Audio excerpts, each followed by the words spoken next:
All right, in this video, I'm going to be taking out the top plate and just doing some post-processing activities for the top plate.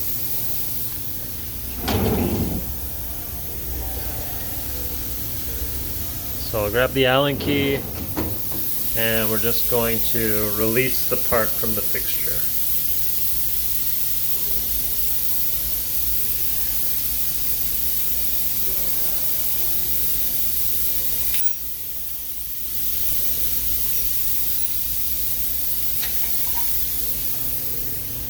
All right, so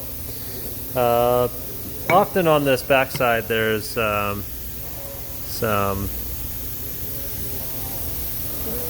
holes have some burrs on them, so we're going to take care of those burrs. All right, so I'm going to take this chamfering tool here and I'm going to chamfer all of these holes all the way around.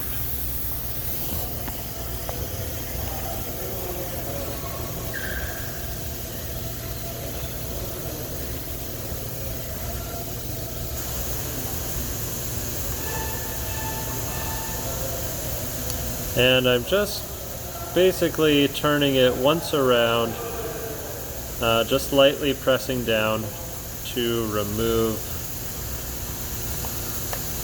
all of the burrs.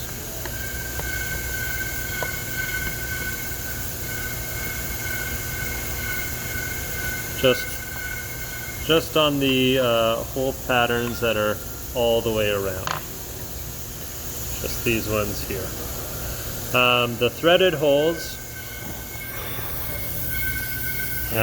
here don't really need to be touched up, nor do they need to be touched up there. All right, I'll see if I can zoom in now on what's expected here.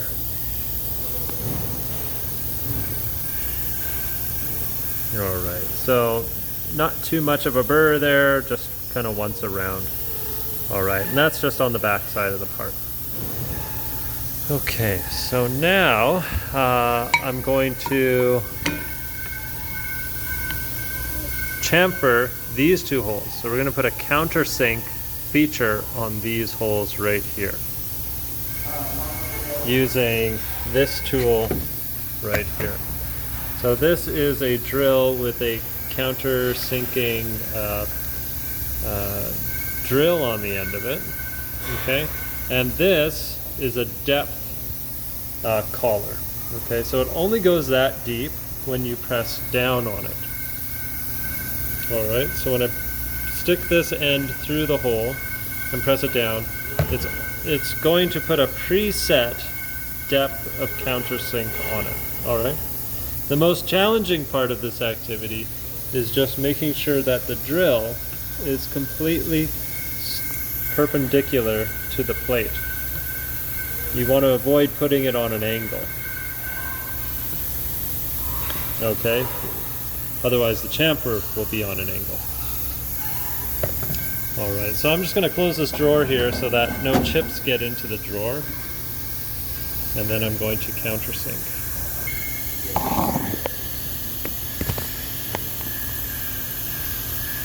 Okay, so I'm going to be doing the two holes that are side by side right underneath this 3-hole pattern here. So these two holes here. No other holes need the countersink. So I'm going to put these holes on this, just overhanging the edge of the cabinet here. So I'm going to hold it down with one hand, just hold it down like this, and then I'm going to start drilling here.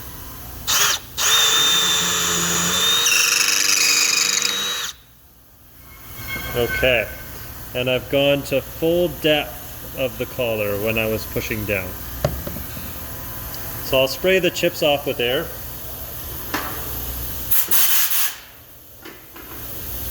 Just to show you that feature. So that's what you should expect. All right. So I'll do the other one now.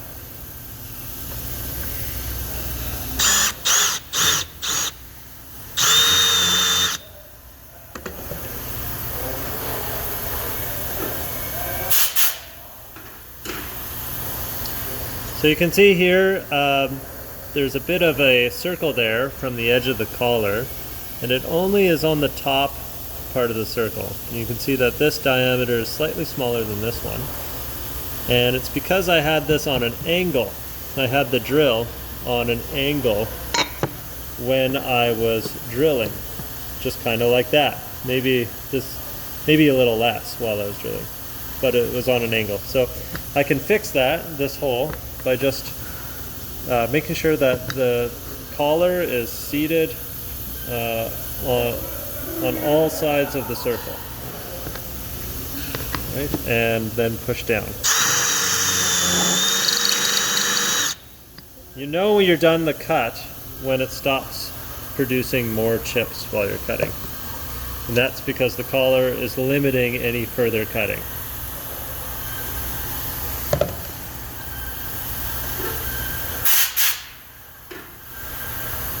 There's even a witness mark that's almost a full circle from the collar of the drill imparted on the material.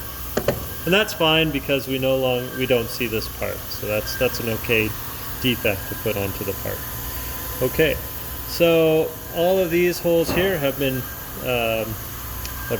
countersunk, chamfered. All the burrs have been removed, and I've countersunk these two holes.